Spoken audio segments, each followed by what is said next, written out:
I'm not a coward.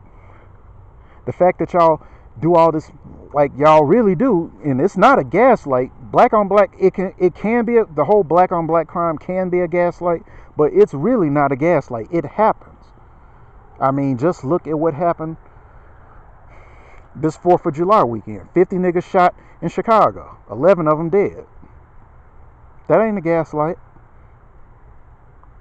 And I call it cowardice on both sides. It's cowardice that you're not willing to stand up to your enemies, your real enemies. And I'm not here to say that all white people are like that.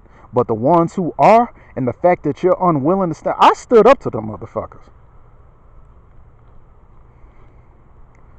I've told these so-called white nationalists to suck my dick, to suck my nigga dick.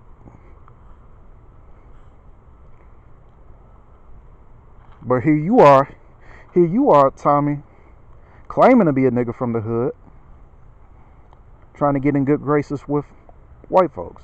Racist white, I mean, good old boys, bruh. Good old boys. Because the white boys that I grew up with, they weren't necessarily hood, but they kind of low-key grew up in the hood. So they could kind of relate to, maybe not on the full scale, because hell, even I can't fully relate to, the whole Section 8 experience and that, growing up in a single-parent home. Like, no, I'm probably some kind of ghetto version of Fresh Prince. Where, no, I didn't grow up in Bel Air. No, I didn't grow up in California. No, I didn't grow up rich with a silver spoon in my mouth. But, coming from a military background, yeah, I grew up pretty decent in comparison to the average Negro.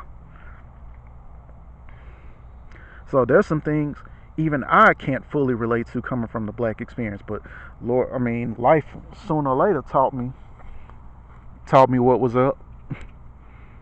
If no one else would. Oh, I learned.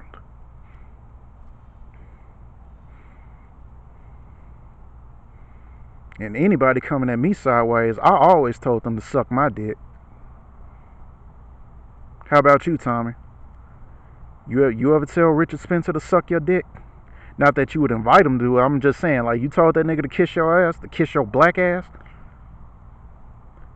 Do you have the gumption to tell anyone white to kiss your black ass? The same way you would tell a Negro to kiss your black ass? Because I mean, that's where I'm getting at. That's where I'm getting at. You're cowards. The vast majority, what I've learned, if it's anything that I've learned coming from these so-called goons, not to call Tommy a goon, but black folks as a whole,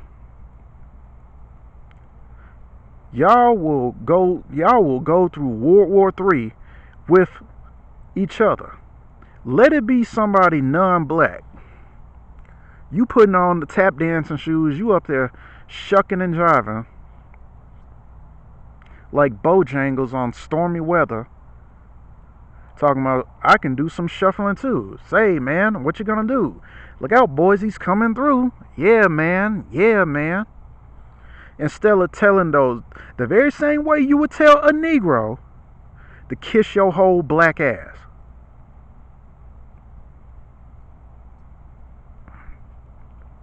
Because when my life is on the line, I mean, it has been on the line, and, I had some asshole, bro, yeah, I told them to suck my dick. You got me fucked up. And like I said, I don't care what color your ass is.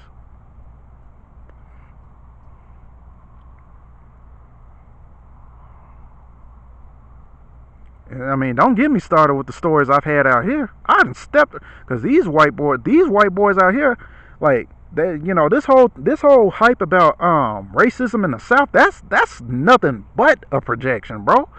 You don't think the West is racist? Bro, since I've been out here, man, I done stepped to all kinds of white boys on some bullshit. It was this gym I used to go to over here. I'm like, bro, they some real pilgrims out here, bro. For real. Like, these, like, bro, I'm pretty sure, like I said, the white kids that I grew up with, they would probably look at these white folks out here and like, bro, these are like the pilgrims that they described in the American history books. That, that deep, that tight. They that tight. And again, I'm here to say not all, because like I said, I got some friends who are of Caucasian descent. And I mean, they fuck with a nigga now, and I don't ask them to do shit. I damn sure ain't coattail riding them or anything like that. And that's the thing, that's the difference. Like I said, theoretically, black people should stick together with black people. We did in the past. That's how we built Black Wall Street. That's how we built Harlem. And we actually, and history has shown that when we did come together and actually create something and build something, we tended to surpass our white predecessors or competitors, if you will, surpass them eons, so much so that it would cause them, they would get into this jealous rage, right? And we've seen, history has shown this, like with Black Wall Street in Tulsa and other places too. I remember one city, I forget, where these motherfuckers actually found a way to, they were so jealous when Negroes put their money together that they actually found a way to flood the city. I'm like, how the fuck do you flood a city? Now, it's one thing if, a whole bunch of gang rangers comes in and floods the shit out of the city. They said they flooded the city. I forget which city. I want to say it was Joliet, Illinois. I could be wrong.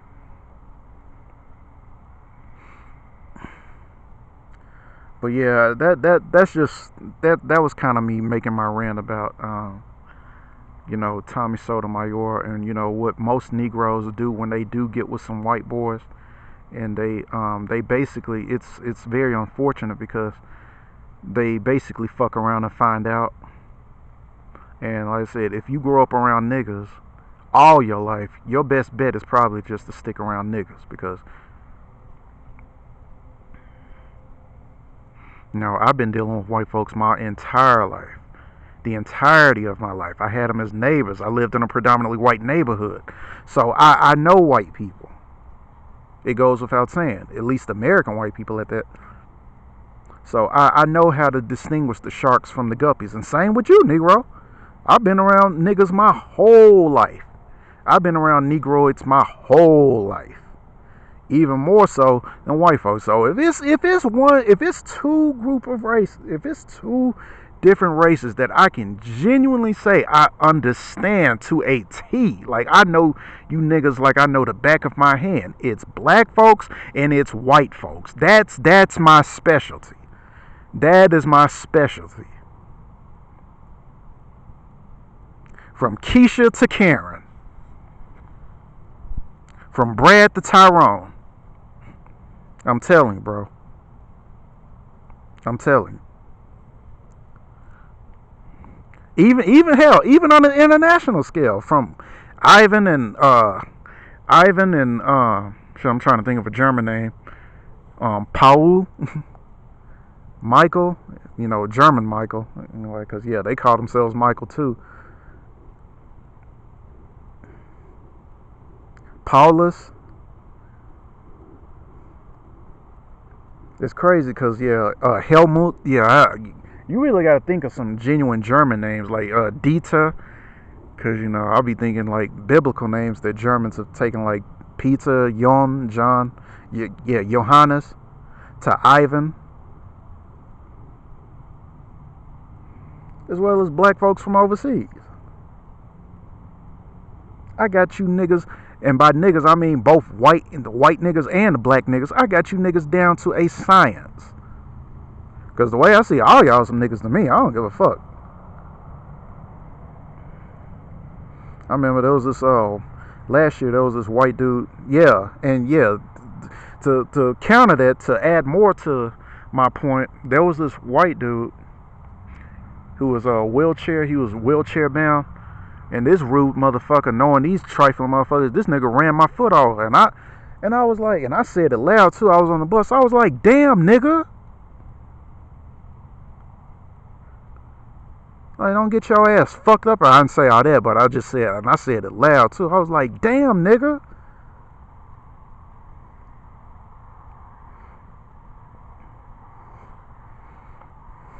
So they wouldn't know what to do with me out here, and I feel it because, like I said, they some real pilgrims. I'll be in Aspen, in places where it's clearly predominantly white, and call all of them a bunch of niggas, and add checking on top of that too, because that's just how I grew up, and wouldn't give a fuck. And NIGGA or the hard R, I wouldn't care whether I call them that or talking about them. Like, yeah, them niggas there, I wouldn't care. Unfortunately, the N-word is part of my vocab. I mean, that's how I grew up. Whether or not it's right or wrong, because I told y'all the story about, the whole history of checking.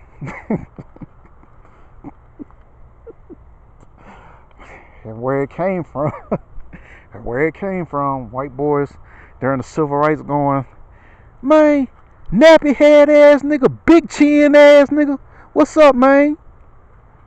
What's up, man? Dumb ass nigga, you trying to bring our GPA down, ain't it? Our overall GPA down, ain't it, man? Sub-Saharan IQ having ass nigga, stupid ass nigga. White boys, yes, white boys saying that. Retarded ass nigga. Somebody told me that a long time ago. That was the origins of checking, where it came from. Because Memphis is just crazy. It's a special kind. It's a special type of fucked up. It's a special type of fucked up that I promise you won't see nowhere else in this country. It's different, bro. It's just different, to say the very least. It's different. These folks lucky ain't been on their head checking flaming bruh. And giving a ninja all kinds of, so much incentive, it ain't even fair. It ain't fair.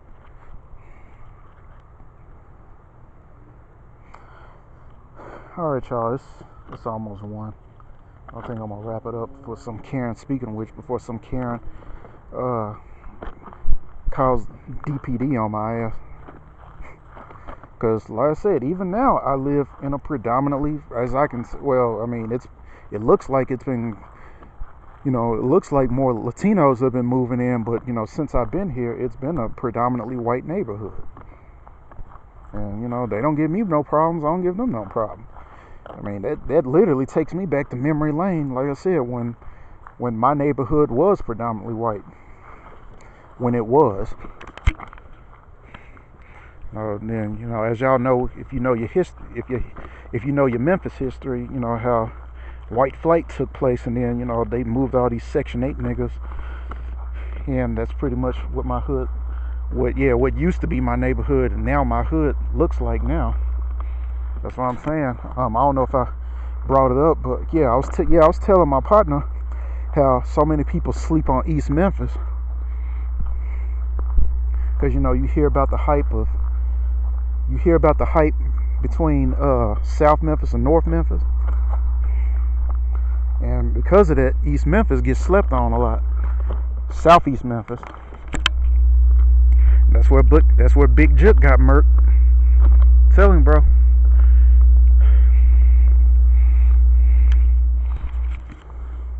Tell him. Because parts of East Memphis are basically adjacent and adjunct to White Haven, as we know, Black Haven. That damn near is Black Haven, as well as South Memphis is damn so. Because it's damn close to the airport.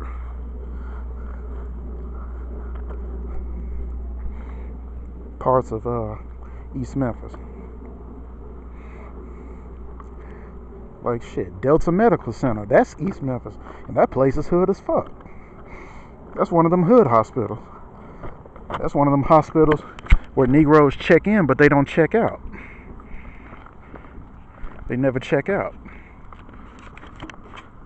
One of them damn hospitals.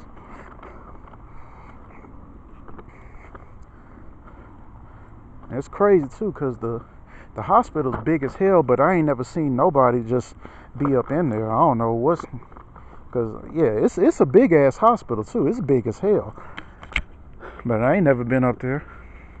Shit. Yeah, and I wonder why.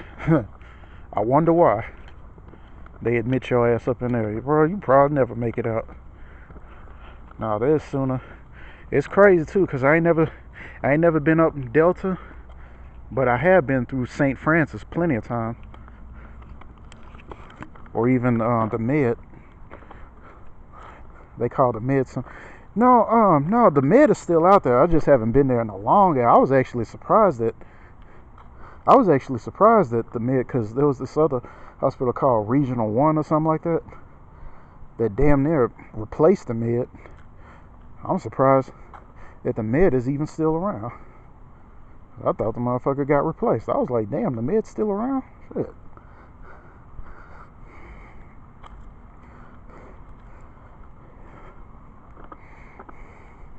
So yeah, bro, I just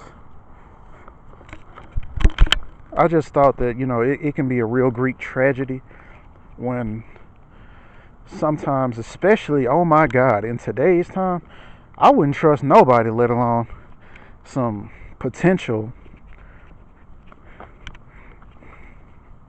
I mean, that's our plight as black men. We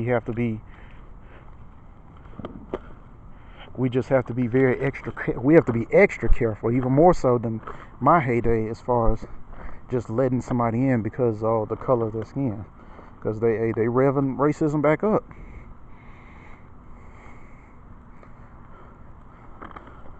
I mean, that's why I say, as cool as I was with my white friends, it ain't like I had any white girlfriends. You think I'd run that risk here? And depending on what that white woman looked like, I'd fuck one in a heartbeat. Shit, if that booty is on point. But usually that's not what gets thrown my way. Usually when white women come my way, it really goes all the way either to the left or the right. It's never on point. She's either ghetto as fuck, basically white Keisha, white Strag, or it's like Jennifer, Becky, she rocking the pancake butt, or all the way to the right, literally the alt-right, right, Karen. So that now, when I was at the University of Memphis, I ran into all these European chicks, and bro, that's where it was. In fact, I remember one specifically getting mad at me because she thought I was showing more attention to her, friend rather than her. So for me, it's European Becky. That's 6 foot tall with a big old butt, big old German butt, big old Scandinavian butt, big old Baltic butt. American women, regardless of what color, I'm through with them. Through with them hoes. Through with them. It's like, and likewise with black women. It's not that I mind dealing with Keisha, but if it's an American Keisha, that's a wrap. That's a wrap. Because even after all this time, it's still in my DNA to want to deal with black women. But given the options that we have, she doesn't have to be an American or Americanized or anything that's just as ratchet like, Caribbean women, so I've heard.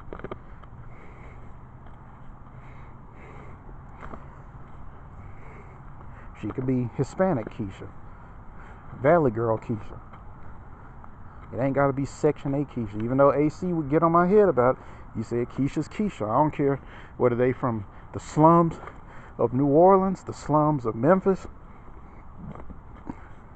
that HIV infested rat community that we know so well and have endured, or she's from Africa or the UK, Brazil, or he would tell us that, or Latin America, he would tell us that. Keisha's Keisha, regardless. regardless where she's from, regardless what language she speaks.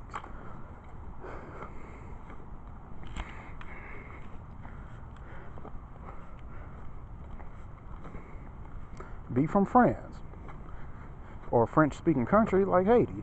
Yeah, like Haiti or Cote d'Ivoire. It don't matter. Keisha's Keisha.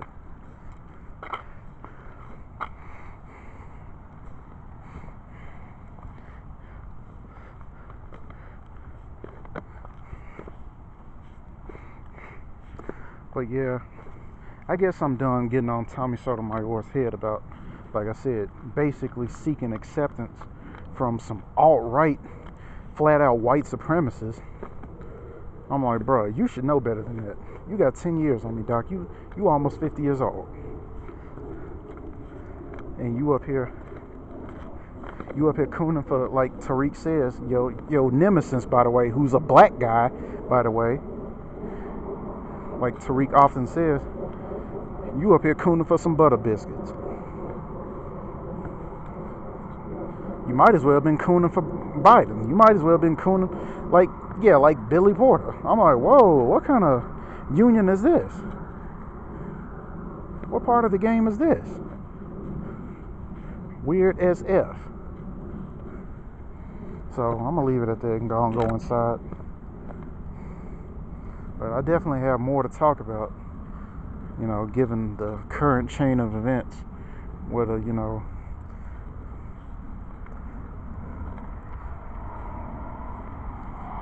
with this untimely demise of this knucklehead Julio Fulio that I aforementioned, and just more things that we prominent black men really have to just stay the fuck up out of if we gonna win this fight, if we gonna win this game. Because the name of the game is to win. That's what we playing. That's what we in the game for. Is to win. And who's with us after the fact? Whether it's white folks, whether it's black folks, whether it's Asian, all that be damned. If they don't fuck with us like that, fuck them. Fuck them. Who cares?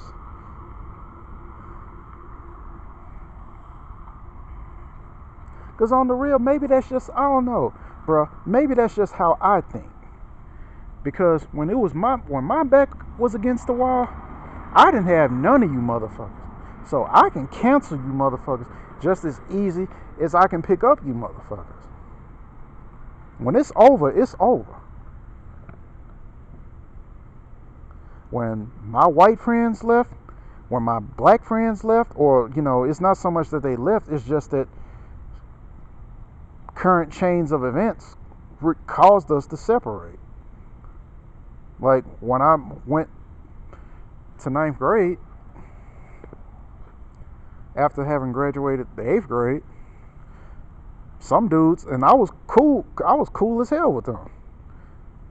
We just got separated, and I didn't see that. And the crazy thing is, there's this one dude, and I was just thinking about this cat too.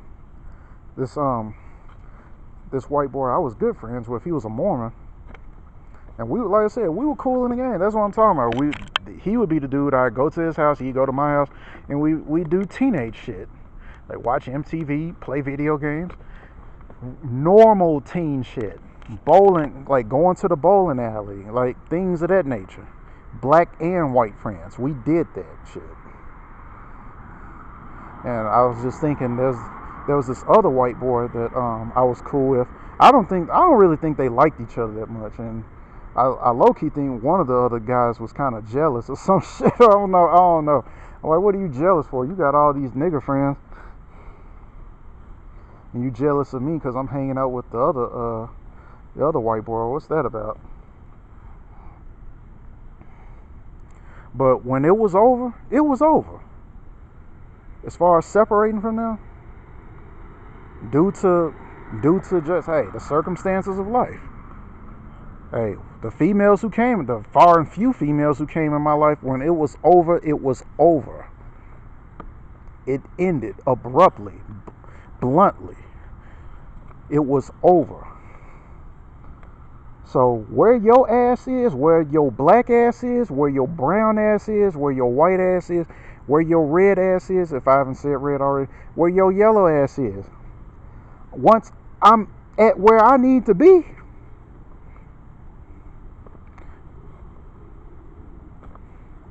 I got my hands up waving and confused because I'm like, where you are, once I get to where I need to be, unlike Tommy Sotomayor, who's trying to be the token Negro. And it's crazy because I live in Colorado now, and there is this show called South Park where there's this black kid. Ironically enough, his name is Token. So learn the lesson, Tommy. Stop trying to be some white dude's token, let alone some racist white dude's token. I mean, damn, Tommy. Like, damn, bro. Really? Like, damn, bro. I mean, really though, bro. Damn. It's one thing. It's degrading enough to be a token, but an alt-right's token, and you want to be his token?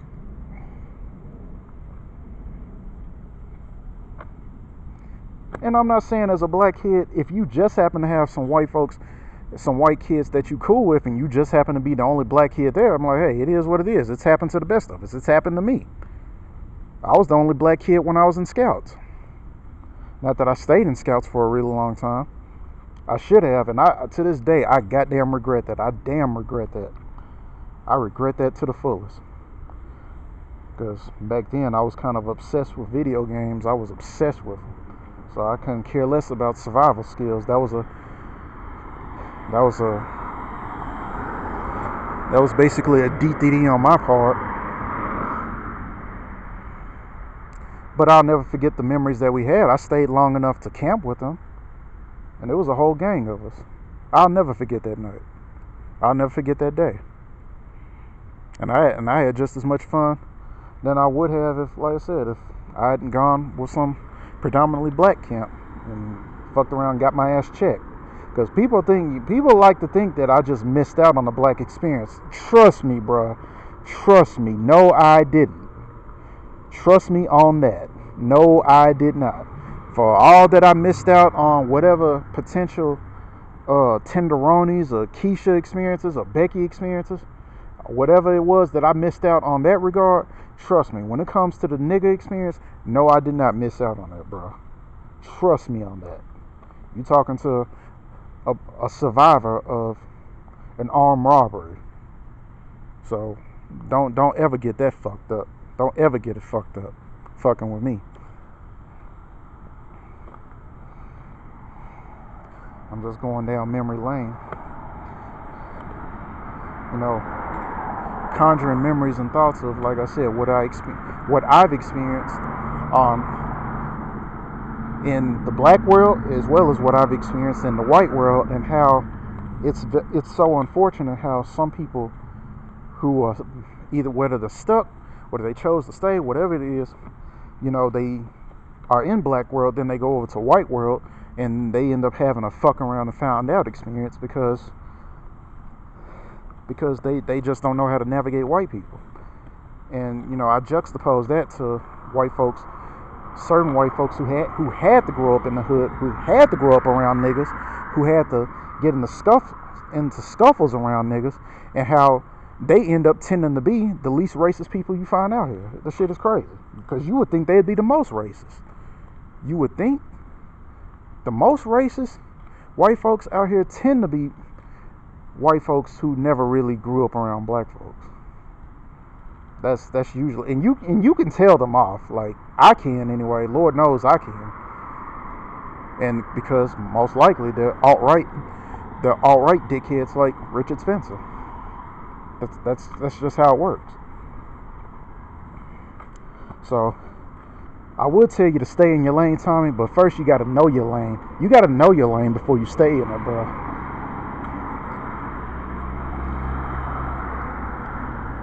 You got to know your lane first. It's like they say, the devils that you know are better than the ones you don't, I guess. Because you clearly don't know. Dealing with a Richard Spencer, bro, you obviously didn't know the kind of devils that you were dealing with. You were dealing with some boys who wouldn't mind seeing you hang from a noose.